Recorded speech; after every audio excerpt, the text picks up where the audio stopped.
कलयुग में प्रकट हुआ प्रेम अवतार श्री चैतन्य महाप्रभु की दिव्य कथा। नमस्कार दोस्तों, आज हम आपके लिए भक्ति और आस्था से भरी एक ऐसी आकर्षक वाणी लेकर आए हैं जो केवल एक कहानी नहीं बल्कि सच्चे विश्वास की जीवंत अनुभूति है। ये उस भक्त की कथा है जिसके लिए ईश्वर कोई मूर्ति नहीं बल्कि हृदय की अनुभूति है, जिसने बिना दिखावे के, बिना किसी अपेक्षा के, केवल प्रेम और समर्पण से प्रभु का स्मरण किया। और जब संसार ने उसे ठुकराया, जब राहें बंद हो गई, तब उसी निष्कलंक भक्ति ने चमत्कार का रूप लिया। क्योंकि भगवान वही प्रकट होते हैं जहां अहंकार नहीं होता, जहां आडंबर नहीं बल्कि आंसुओं से भीगी प्रार्थना होती है। इसलिए इस दिव्य कथा को अंत तक अवश्य सुनिए, क्योंकि संभव है इसके शब्द आपके जीवन में भी विश्वास की नई ज्योति जला दें।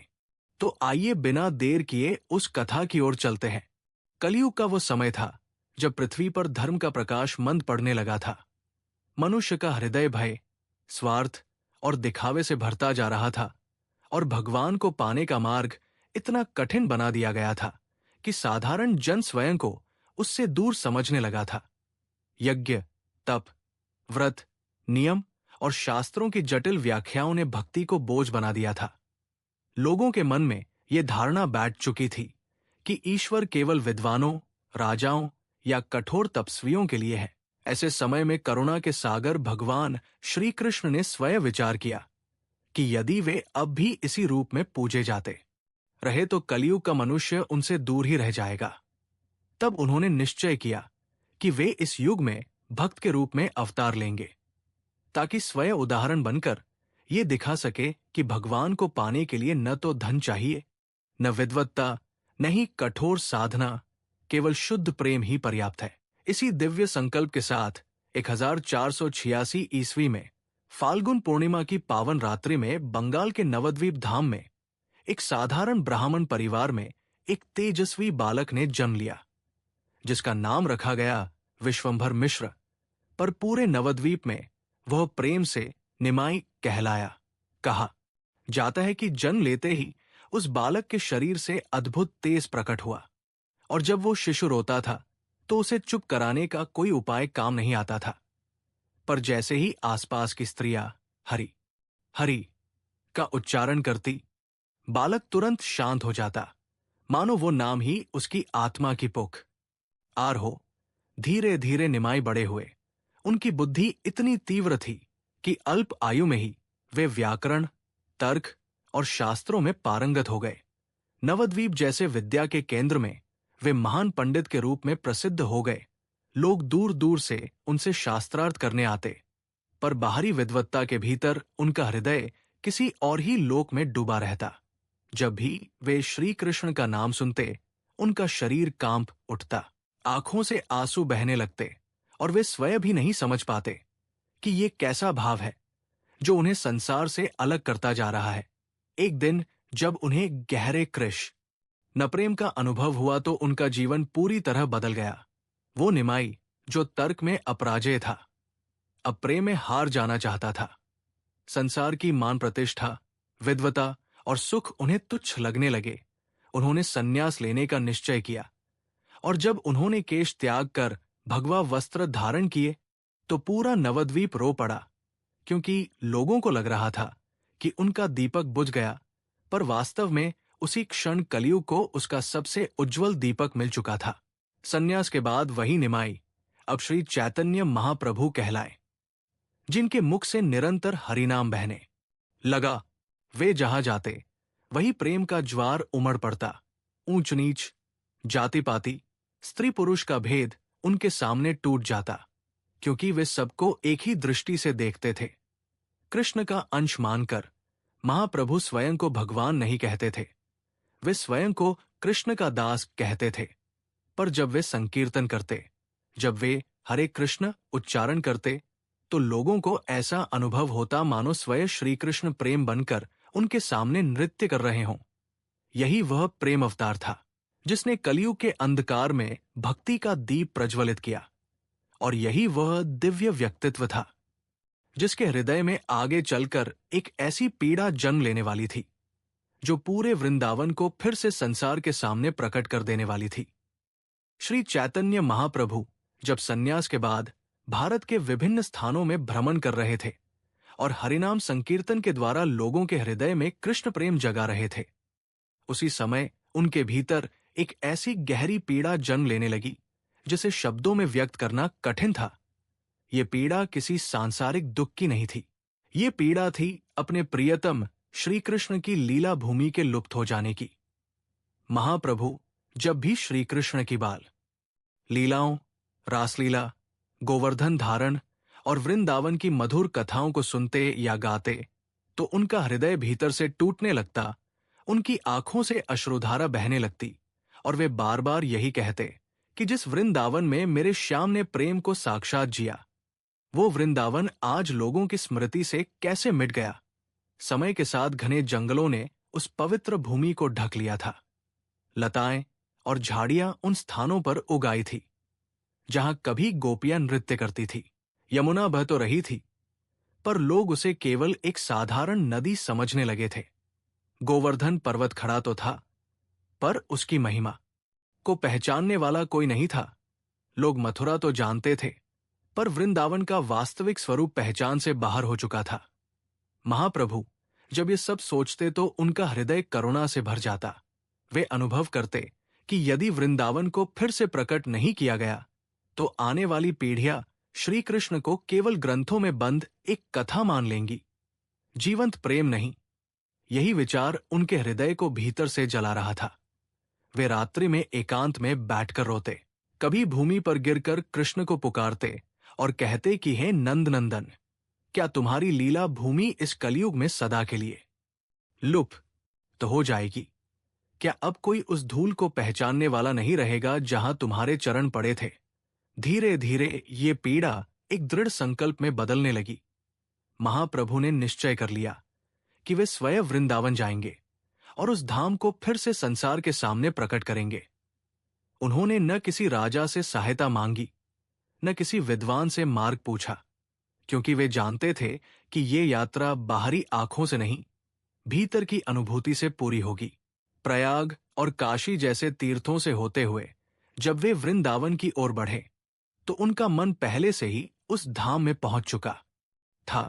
मार्ग में वे कभी अत्यंत आनंदित हो जाते, कभी अचानक रोने लगते, कभी किसी वृक्ष को देखकर उसे गले लगा लेते, क्योंकि उनकी दृष्टि में वो साधारण वृक्ष नहीं बल्कि वही वंशीवट हो सकता था जिसके नीचे कृष्ण ने बांसुरी बजाई थी।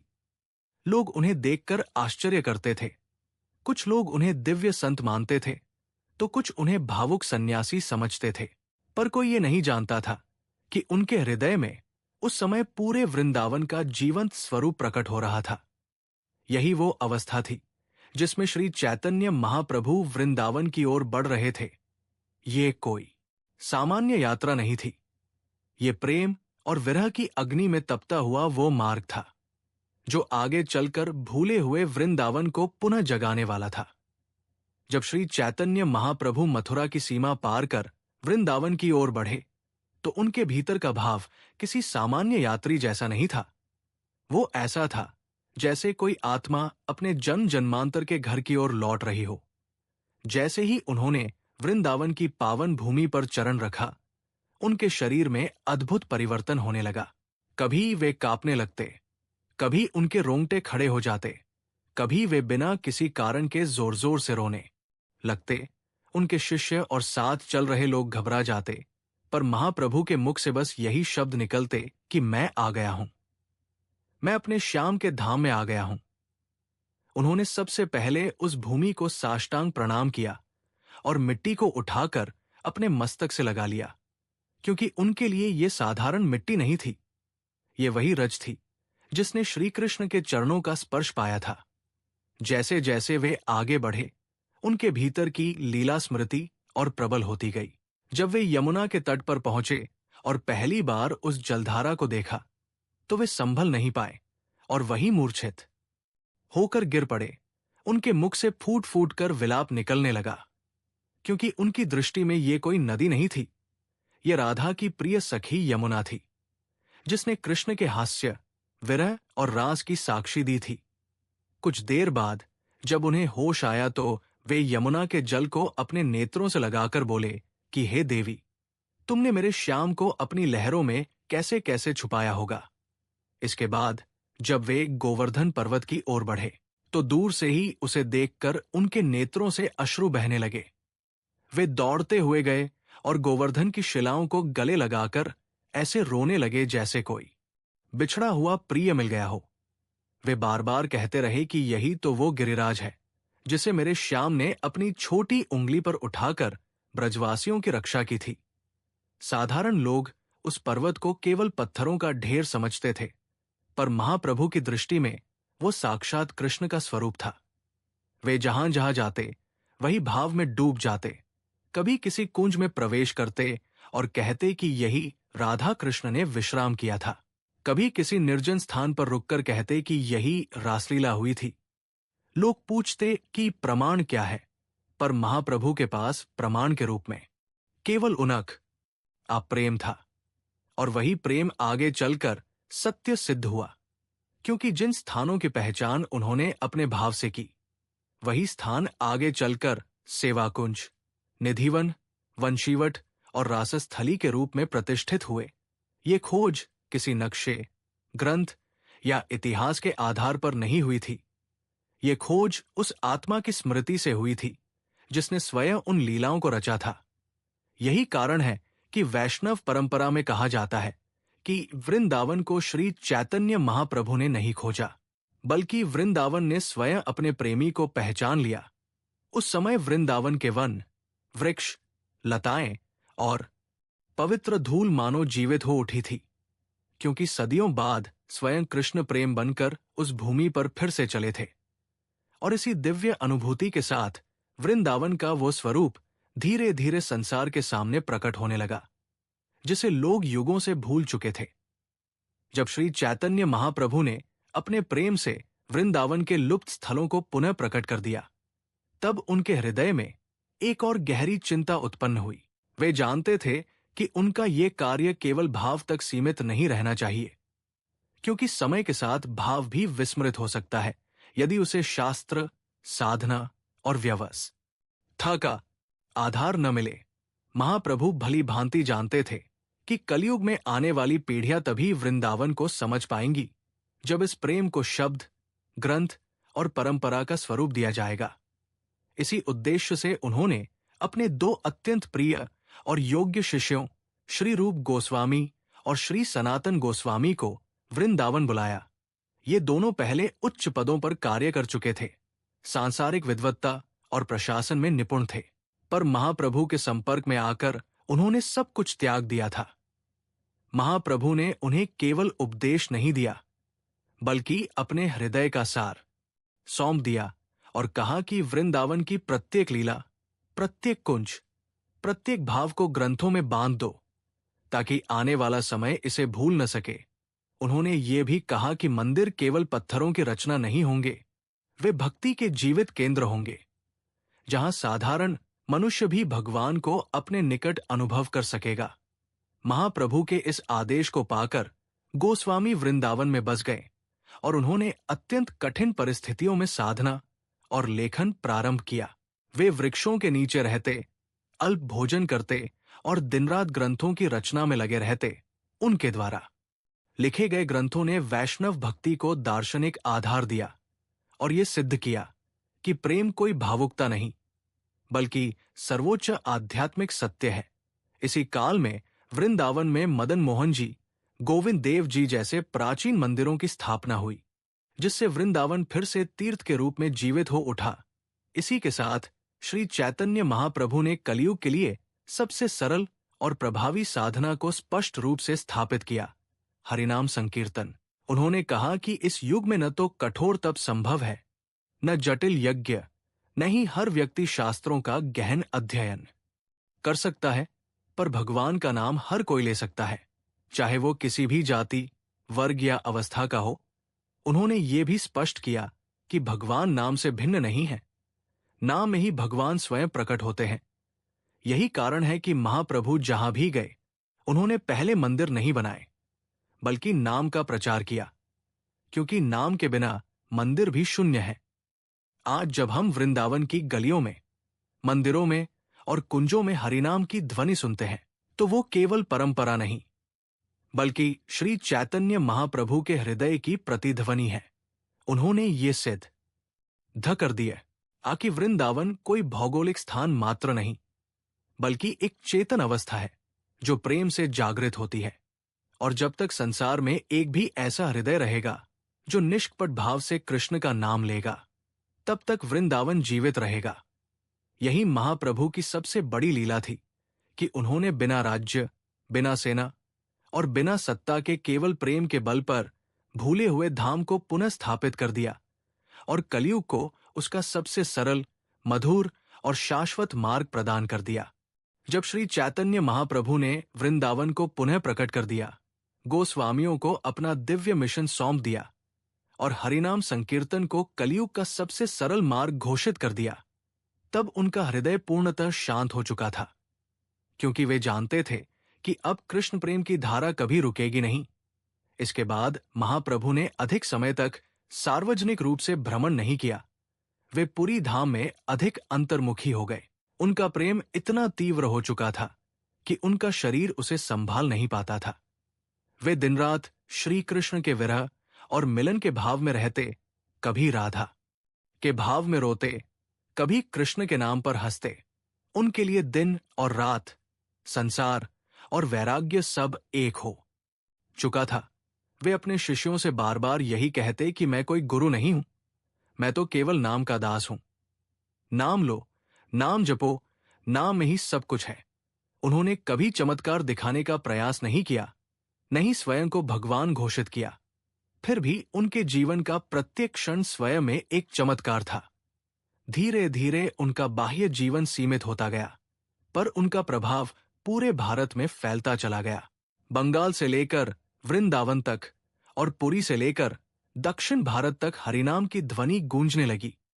अंततः वो समय आया जब श्री चैतन्य महाप्रभु ने इस संसार से अंतर्धान होना स्वीकार किया। वैष्णव परंपरा में कहा जाता है कि वे न तो मरे, न ही शरीर त्याग किया, बल्कि उसी प्रेम में लीन हो गए जिसे वे जीवन भर जगाते रहे। उनका अंत किसी सामान्य संत की तरह नहीं था, बल्कि ऐसा था जैसे प्रेम स्वयं इस संसार से ओझल हो गया हो, पर जाते जाते वे कलयुग को एक ऐसा अमूल्य उपहार दे गए जिसे कोई छीन नहीं सकता। उन्होंने ये सिद्ध कर दिया कि भगवान मंदिरों में सीमित नहीं है, वे नाम में बसते हैं। उन्होंने ये सिखाया कि जाति, वर्ग, विद्वत्ता और नियमों से ऊपर उठकर जब कोई कपट भाव से कृष्ण को पुकारता है, तो वही क्षण वृंदावन प्रकट हो जाता है। आज भी जब कोई भक्त रोते हुए हरे कृष्ण कहता है, जब किसी का हृदय नाम जपते जपते पिघल जाता है, तब समझ लेना चाहिए कि श्री चैतन्य महाप्रभु आज भी जीवित है। क्योंकि वृंदावन किसी स्थान का नाम नहीं, वो एक चेतना है, और श्री चैतन्य महाप्रभु उस चेतना के शाश्वत स्वरूप है। यही इस कथा का सार है, यही इसका संदेश है, और यही कलयुग के लिए उनका अंतिम उपदेश है कि यदि कुछ भी करना हो तो केवल प्रेम करो, नाम लो और उसी नाम में अपने ईश्वर को पालो। ये पौराणिक कथा हमें सिखाती है कि सच्ची भक्ति दिखावे की मोहताज नहीं होती। जब हृदय पूर्ण श्रद्धा और समर्पण से भर जाता है, तब भगवान स्वयं मार्ग दिखाते हैं। चैतन्य महाप्रभु की ये दिव्य यात्रा वृंदावन की खोज नहीं, बल्कि आत्मा के ईश्वर से मिलन की अमर गाथा है, जो हर भक्त को विश्वास, प्रेम और भक्ति के मार्ग पर चलने की प्रेरणा देती है। वीडियो पसंद आए तो लाइक करें, शेयर करें, कमेंट में अपने विचार लिखें, सब्सक्राइब जरूर करें।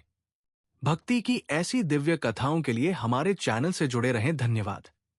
जय श्री राधे का कृष्ण।